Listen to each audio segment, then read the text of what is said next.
Okay. May iba po ako, Senator Marcoleta. Ang sabi po ni Senator Lacson ay paubayan na sa Manila RTC yung pag-imbestiga Bakit sa naman? sa controversial Bakit naman? affidavit ng surprise witness nyo po. Anong yung Hindi masasabi? hindi ba siya interesado na ipatawag yung notaryo kung bakit niya sinasabi na hindi siyang may-ari ng signature halimbawa? Aha. Hindi ba siya interesado na malaman ang katotohanan? Pati pamamahala niya doon. Tinitira nila yung credibility ng witness sa magitan ng notaryo. Umarap na nga sa kanila. Hindi pa sila bumilid. Pinagtatanong nga eh.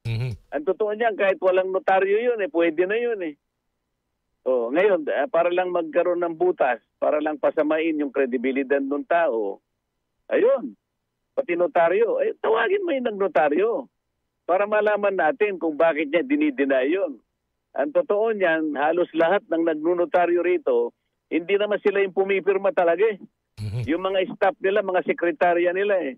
Ipakikita ko sa kanila, kung tawagin niya lamang, batayin niyang tawagin.